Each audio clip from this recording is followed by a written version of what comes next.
అందరికీ నమస్కారం అండి. Welcome to our channel. ప్రభుత్వ ఉద్యోగులకు కొత్త డీఏ పెంపుకి సంబంధించి 3% డీఏ హైక్. సో, ఈ వీడియోలో వీటి గురించి పూర్తి వివరాలైతే తెలుసుకుందాం. సో, ముందుగా వీడియోని సపోర్ట్ చేసేవారందరూ కూడా వీడియోని ఒక లైక్ చేసి మీ తోటి ఉద్యోగ మిత్రులకు వీడియోని అయితే షేర్ చేయండి.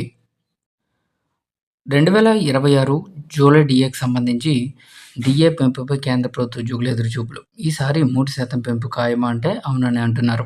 సో, కేంద్రంలో మోడీ ప్రభుత్వం ముఖ్యంగా కేంద్ర ప్రభుత్వ ఉద్యోగులు అలాగే పెన్షనర్లకు త్వరలోనే ఒక మంచి గుడ్ న్యూస్ వినిపించేందుకు సిద్ధమవుతుందా అంటే అవుననే సమాధానం వినిపిస్తుంది.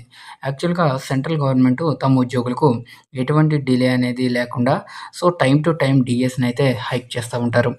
సో, యాక్చువల్‌గా మనకి జనవరి డీఏ వచ్చేసరికి మనకి మార్చి నెలలో ప్రకటిస్తారండి. ఇక జూలై డీఏ వచ్చేసరికి ఆగస్ట్ లేదా సెప్టెంబర్ నెలలో ప్రకటిస్తూ ఉంటారు కాబట్టి, మాక్సిమం ఈ మంత్ ఎండింగ్ లేదా నెక్స్ట్ మంత్‌లోనైనా ఖచ్చితంగా కొత్త డీఏ ప్రకటన వచ్చే ఛాన్స్ అయితే ఉంటుంది.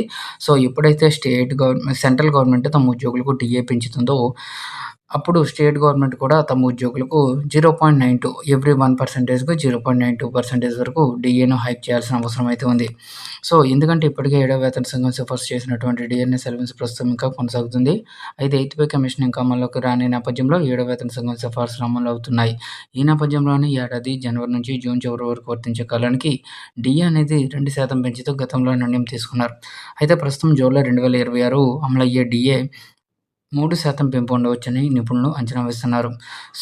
ఈ పెంపుదలతో ప్రస్తుతం ఉన్న 60% ఉన్న డీఏ 63%కి పెరిగే అవకాశం ఉందని నిపుణులు పేర్కొంటున్నారు. ఈ పెంపుదల వల్ల కేంద్ర ప్రభుత్వం విభాగాలకు చెందినటువంటి ఉద్యోగులు పెద్ద ఎత్తున లాభపడే అవకాశం అయితే ఉంది. సుమారు 1,20,00,000 మంది కేంద్ర ప్రభుత్వ ఉద్యోగ పెన్షనర్లు లాభపడతారని అంచనా వేస్తున్నారు. అయితే డీఏ పెంపు విషయంలో ఏఐసీపీ ఇండెక్స్ డబ్ల్యూ డేటా ఆధారంగా తీసుకుంటారని నిపుణులు పేర్కొంటున్నారు.